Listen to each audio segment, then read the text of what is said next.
U ovoj epizodi vam otkrivamo uzroke i razloge zašto većina zemalja bogatih prirodnim resursima poput nafte, prirodnog gasa, zlata i drugih ruda bilježe sve slabiji razvoj i imaju nizak ekonomski rast. To je takozvano prokletstvo resursa, poznato i kao paradoks izobilja ili paradoks siromaštva. Ovo je fenomen zemalja s obiljem prirodnih resursa koje imaju manji ekonomski rast, manje demokratije ili lošije razvojne rezultate od zemalja sa manje prirodnih resursa. Ideja da resursi mogu biti više ekonomsko prokletstvo nego blagoslov počela je da se pojavljuje u debatama 1950. i 60. godina o ekonomskim problemima zemalja sa niskim i srednjim dohotkom.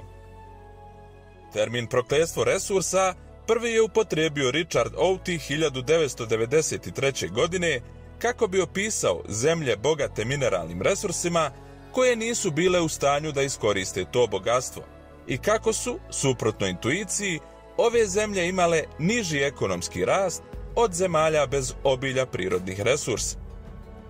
Istraživanja sugerišu da su način na koji se troše prihodi od resursa, sistem vlade, institucionalni kvalitet, vrsta resursa i rana i kasna industrializacija korišteni za objašnjenje uspjeha i neuspjeha. Uz odgovarajuće primjere upoznaćemo nekada izuzetno bogate zemlje koje su nepažnjom, nebrigom i lošom ekonomskom politikom dovele svoje stanovništvo do ivice siromaštva. Ali također vam donosimo i priče o određenim zemljama koje su na vrijeme iskoristile svoje resurse za razvijanje i drugih privrednih industrijskih grana, te i danas uživaju u ekonomskom blagostanju i bogatstvu. Zemlje kao što su Nigerija i Demokratska Republika Kongo imaju neke od najvećih nalazišta prirodnih resursa na svijetu, a ipak njihova ekonomija u velikoj mjeri strada u poređenju sa zemljama koje imaju vrlo malo ili su bez prirodnih resursa. Naime, zemlje siromašne resursima poput Južne Koreje, Tajvana, Singapura i Hong Konga na svjetskoj ekonomskoj sceni su se pojavile sa ulogama supersila, dok su resursima bogate nacije, poput Venezuele, patile. Proučavano je 97 zemalja u razvoju u periodu od 20 godina i rezultati istraživanja su više nego interesantni. Naime, zemlje koje su imale više prirodnih resursa i iste izvozile, to je njihov ekonomski rast bio manji. Na iznenađenje mnogih, zemlje sa manje ili bez prirodnih resursa su brže rasle. Tokom 18. stoljeća Njemačka, Velika Britanija i Sjedinjene Države su se, zahvaljujući svojim rezervama prirodnih resursa, izuzetno razvile i napredovali. Tada su troškovi transporta bili vrlo visoki, pa je posjedovanje vlastitih resursa donosilo veliku prednost. Međutim, zahvaljujući revoluciji u globalnom transportu i energetici, zemlje danas mogu vrlo lako i jednostavno uvoziti sve potrebne resurse, materijale, robe i ostale potrepštine iz drugih zemalja. Na primjer, zemlje poput Japana i Južne Koreje razvile su se u proizvođače čelika svjetske klase, uprkos njihovoj potpunoj ovisnosti o uvozu željeza. Dakle, ako posjedovanje prirodnih resursa ne daje zemljama značajnu prednost danas, da li je takvo stanje zapravo određena vrsta nepovoljnosti i nepogodnosti? Pa zapravo i jeste. Pogledajmo nekoliko primjera. Trinidad i Tobago je mala nacija u Karipskom moru, ali izuzetno bogata naftnim rezervama. Kao rezultat pronalaska nafte i procvata ove industrijske grane, plate u ovom sektoru su mnogo veće nego u recimo proizvodnji ili poljoprivredi. Svi žele da rade u naftnoj industriji, a na privredne grane poput poljoprivrede se gleda kao na mjesto za rad niže klase ili staleža. Ova zemlja trenutno uvozi prehrambene proizvode na godišnjem nivou vrijednosti od blizu $1 milijardu. Ako se ukrcamo na trajekt iz Trinidada i Tobaga i putujemo samo nekoliko sati, stižemo do zemlje koja ima najveće rezerve nafte na svijetu, Venecuele. Nafta je ovdje otkrivena početkom 1900. godina i Venecuela je ubrzo postala njen najveći svjetski izvoznik. Kao rezultat toga, vrijednost valute ove države je značajno porasla.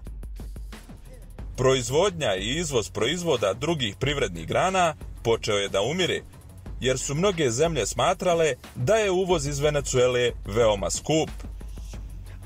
S obzirom da je 96% izvoznih prihoda dolazilo od nafte, privreda je postala vrlo ranjiva na najmanje promjene cijene iste. Mali porast cijena širio je zadovoljstvo, dok je mali pad signalizirao propast. Uz pad cijena nafte, lošu ekonomsku politiku i raširenu korupciju, zemlja se danas suočava s najvećom ekonomskom, socijalnom i političkom krizom u svijetu.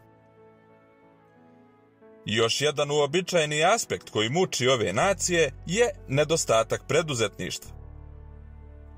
Uz procvat određenog sektora prirodnih resursa, plate imaju tendenciju rasta u istom sektoru.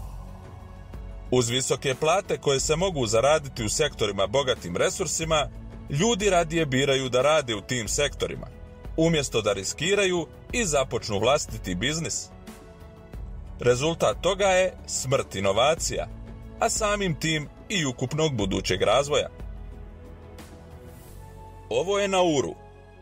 To je ostrvska država u centralnom Pacifiku, čiji su stanovnici tokom 70. godina bili među najbogatijim ljudima na svijetu, zahvaljujući velikim nalazištima fosfata na ovom području. Većina pojedinaca bila je sretno zaposlena u industriji fosfata i uopće nije vidjela potrebu za inovacijama. Vremenom su se rezerve iscrpile i građani nisu imali bilo kakav drugi privredni oslonac u kojem bi radili.